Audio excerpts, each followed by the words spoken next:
أعوذ بالله من الشيطان الرجيم. بسم الله الرحمن الرحيم. الحمد لله رب العالمين والعاقبة للمتقين، والصلاة والسلام على نبينا محمد وعلى آله وصحابته ومن اتبعهم بإحسان إلى يوم الدين. اللهم لا علم لنا إلا ما علمتنا إنك أنت العليم الحكيم. رب اشرح لي صدري ويسر لي أمري واحلل عقدة من لساني يفقه قولي. Allah Teala'nın iltifatıyla Sure Nisa'nın 15. ayeti geldik. Oldunki ayette de şu miras alakadar ayetlerini, miras ahkamlarına alakadar ayetlerini okup bitken tok. Hazır yine hem de şu pahiş kılarlarının ki hükmü kanda bulgalıqı yaşağın nispeten. Şununla alakadar ahkamındaki ayetlerini okuydu ikimiz. Allah Teala şundaq deydi: "Estaizu billah. واللاتي يأتين الفاحشة من نسائكم فاستشهدوا عليهن أربعة منكم فإن شهدوا فأمسكوهن في البيوت حتى يتوفاهن الموت أو يجعل الله لهن سبيلا." Yani el-fahişe degan mayada zina deb tafsir qilib buni. Yani ayollarыңlardan fahiş qilganlarni isbotlash uchun oranglardan 4 guvohchi keltiringlar. Agar ular guvohlik bersa, ya'ni ular guvohlik berib ayolning jinoyatini isbotlasa, toki ayollaringlar vafot bo'lganda yoki Alloh ularga bir chiqish yo'li berganga qadar ularni uyda tutinglar. Oranglarda ikki kishi, ya'ni er bilan ayol fohish qilsa, ularni ayblanglar. Agar ular tavba qilib tuzalsa, ularni kechiringlar. Alloh tavbani bekmi qabul qiluvchidir, to'limi mehribondir. Ya'ni e, shunda bir ayollarki zina ishini qildi, sizlarning ayollaringlarning ichidan, ya'ni mushta zina zalolat qilganlarga guvohchi talab qilinglar, ularga to'rtni sizlarning ichinglardan to'rt erni, to'rt erkakni guvohchi qilinglar. Agar ular shu ayollarga shu zina qilganligi bilan guvohlik bersa, famsikuhunna, tutinglar ularni, sulab qo'yinglar, ihbisuhunna, sulab qo'yinglar ayollarni uylarda. Demak, o'g'ni vamna'uhunna min muxalatatin nasi, ularni kishilarga aralashishdan cheklanglar, to'singlar degan ekan. Hattoki ularga o'lim kelganga qadar, ya'ni o'lim farishtalari ularni vafot toptirgan qadar, yoki av yaj'alallohu degan, av ila an yaj'alallohu degan bo'lgan.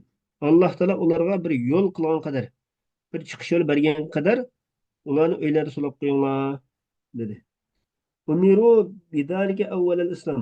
Musulmonlar mushtaq qilishga islomning dastlabki davrida buyurilgan edi. Ondan Alloh taolo ularga bir chiqish yo'li qilib berdi. Ya'ni uyga solib qo'ymasimi, uningki manda jazoni ijro qilsanglar, uningkin o'zining normal turmush yashashga bo'ladi degan mushta bir jazoni bekitib berdi. U jazo nima desa, jildul bikri mi'atan va taghribuha aman.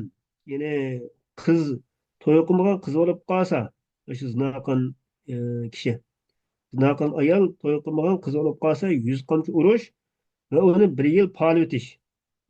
Agar to'y qilib qolgan ayol bo'lib qolsa, uni chalib kesat qilish. Mushta yo'lni Alloh taolo bekitib berdi deydi. Hadis shundoq kelgan: "Lamma bayyanal hadda qala khudu anni qad ja'alallohu lahunna sabila." Bu Imom Muslim rivoyat qilgan hadis ekan.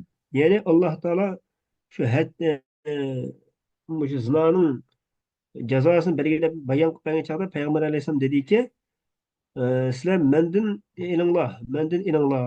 Alloh taolo u ayollarga bir chiqish yo'lini qilib berdi deb shuni deganday. Ya'ni mavo uyinglarda so'lab tutib turadigan oyat bu amaldan qoldirilgan emas edi. Demak, keyingi e, yuzqon ko'rish yoki chalm kesat qilish degan hukm bilan amaldan qoldirilgan emas. واللذان يأتيانها منكم فآذوهما فإن تابا وأصلحا فأعرضوا عنهما إن الله كان توابا رحيما. Yani şunda bir ikki kishiki vellazani degan vellazani vellazani deb ikki xil o'qilgan. Taxfif bilan tashdid bilan deydi. keltirdi shu fohish qilmishini zino yoki e, livat yine ekşi bo'lgan ahvolni shu livat ya'ni zino qilmishini yoki livat qilmishini keltirganlar mushu er ikkisi fohish ish bo'lganligini sizlarning ishinglardan yani erlardan aziyat beringlar ularga ya'ni ular tillash bilan urish bilan kayishlar orqali urish bilan o'sha aziyat beringlar agar tövbe qilsa u ikkisi shu qilmishdan aslaha va o'zining amalini isloh qilsa ulardan yuz o'ringlar ya'ni ularga aziyat bermanglar degan bo'ldi innalloha kana tawwabur rahima alloh taolo tövbe qilganlarning tövbesini behm qabul qiluvchidir bandalarga mehribondir bu oyatmi amaldan qoldirilgandir had bilan agar uni zino irod qilingan bo'lsa deydi yine er ayol zino qilib qolgan bo'lsa degan e, mushu hukm irod qilingan bo'lsa valladani yatiyaniha degandir u chog'da u zinoninki haddi shu darrov urish yoki chankiza qilish dedi shu had bilan amaldan qoldirilgan ish ekan vakada in urida bihal livatu agar uning bilan ma valladani yatiyaniha degan mush oyat bilan livat qilmishi irod qilingan bo'lsa yana amaldan qoldirilgan bo'ladi imom shofiyning qarashida deydi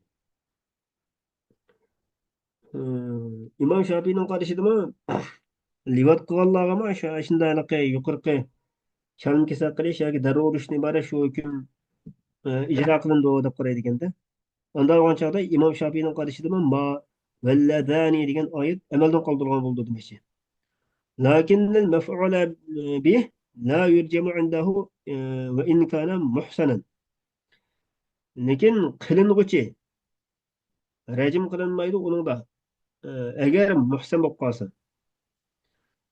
livat qilmishida imom shafiyning qarashida shu livat qiling'uchi er u chalmi kelsa qilinmaydi deydi agar u to'y qilib bo'lgan odam bo'lsinmi chalmi kelsa qilinmaydi balki uningga darrov urildi va bir yil polindi deb qaraydi ekan va irodatul livati azharu bidalili tasniyati zamir endi valladani yatiyaniha allazani degan muzakkar ism mavsul bo'lgan ekan bu hozir ism mavsulni muzakkar ikkilik holatda keltirilgan bo'lg'achqa livatning irod qilinganligi bakrak tarjihdir deydi o'sha oyatdan yani livat qilmishni qilganlarga qarata aytilgan oyat ekanligi bakrak tarjih qilindi demoqchi val avvalu qala endi yo'q bu livat qilmishi irod qilinmagan balki zino qilganlarniki qilmishi irod qilingan deganlar deydi ekan iroda zani va zaniya avval qismda yo'q bu zino qiluvchi er bilan zino qiluvchi ayol irod qilingan deydi ekan ham undan unga qanday raddiya beramiz desa yarudduhu tabyinuhuma bi min al muttasilati bi damiri rijal minkumdiki min harf jar erlarning zimirga ulanib kelgan min harf jar shu livat qilmishni qilgan ikki er kishini bayon qilib turdi deydi mushu zino qilmishini zino qilmish irod qilingan deganlarni so'ziga raddiya berdi demoqchi şimdi minkum kum degan muzakkar zamir ko'plik olib endi unda bo'lgan ekan shu akish bilan akishiniki qilmish irod qilinmaydi bu yerda demoqchi واشتراكهما في الأداء والتوبة والإعراب ve o ikisiniki aşılara eziyet verişte, tövbe kılışıda ve onların yüzü örüş katarlıklarda ortak boğanlığı aşağılıkta zina kılmış irad kılgan degenlerin sözü reddiye bildi demek yine. Ve huve mahsusun bir rical lima taqaddeme fin nisa'i minel habsi. Ama ayetninki ma velledani degen ayetin erlerin irad kılganlığı erlerga xos qilingandir deydi nima uchun desa ilgirki oyatda ayollarga xos hukm so'zlanganligi uchun shunday fohisha qilmishni qilgan ayollarni uyinglarda so'lab qo'yinglar deb ayollarga qarata bir deyilib bo'lgan bo'lg'achqa hukm oldingi oyatda va keyingi oyatninki Şu erlerge xas qılğanlıqı bu tərcih qılındı. Şundaq bo'ladi demoqchi ekanman. Xo'sh, endi keyingi oyat. İnnemet tevbetu alallahi lillezine ya'maluna su'a bi cehalah ثم يتوبون من قريب فأولئك يتوب الله عليهم وكان الله عليما حكيما. Hem Allah Teala qabul qilgan tövbe qanday bo'ladi degan gapga keldik. Alloh davomli yomon ishlarni qilib beshiga o'lim kelgan chog'da endi tövbe qildim deguchilarning tövbesi va yana kofir ketib o'lguchilarning tövbesi yeni o'lim oldida iymon etdim deguchilarning iymoni qabul qilinmaydi. Yani shularga qattiq azob tayyorladik.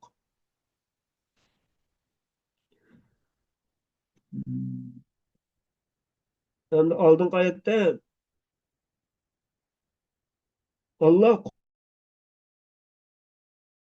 qabul qilishni va'da qilgan tavba yomonlikni nodonlikdan qilib selib, ondan uzun qolmay, ya'ni o'lim kelishdan burun tavba qilganlarning tavbasidir.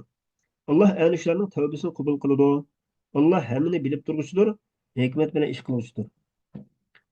Yana allati kataba ala nafsihi qubulaha bi fadlihi. Alloh taolo o'zining fazl marhamati bilan o'ziga qabul qilishni kutgan, ya'ni farz qilgan tavba qanday tavba desa, lillazina ya'maluna su'a. Shunda bir kishilar uchundirki, yomon ishlarni, ma'siyatlarni qiladi, bilmay nodonlikdan, bilmay bilmagan holatda qilib qoladi. Ya'ni jahilina id asaw rabbahum. Rabbiga osiylik qilgan vaqtda shu bilmay shunda qilib qolganlar. Ondan tövbe qildi ular yaqin fursatda. Yani uzun qolmaydilar tövbe qilganlar. Qabl an yugharghiru. Min qarib degan shu jon halqum kip qilishdan burun, yani normal yashayotgan holatida shuna tövbe qilganlar demoqchi. Aşılar bolsa tövbesini qabul qildi Alloh ularning. Va kanallohu aliman. Alloh mahluqotlarning ishini obdan bilguchidir. O'zining qilmishida hikmat bilan ish qilguchidir.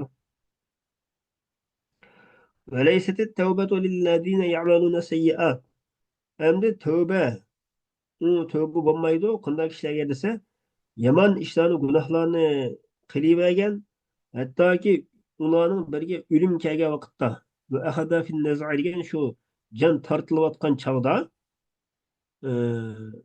qala dedi inda mushahadati ma huwa fihi degan shu o'ziniki barar qaytilgan joyini yoki jannatga yoki do'zaxga boradiganligini ko'rgan vaqtda, ya'ni inson jon uzayotgan chog'da o'ziniki boradigan joyning nima ekanligini ko'rdi ekan. Shu holat kelgan chog'da men endi tövbe qildim degan bo'lsa, uning tövbesi qabul qilinmaydi. Fala yanfa'uhu zalika va la yuqbalu minhu.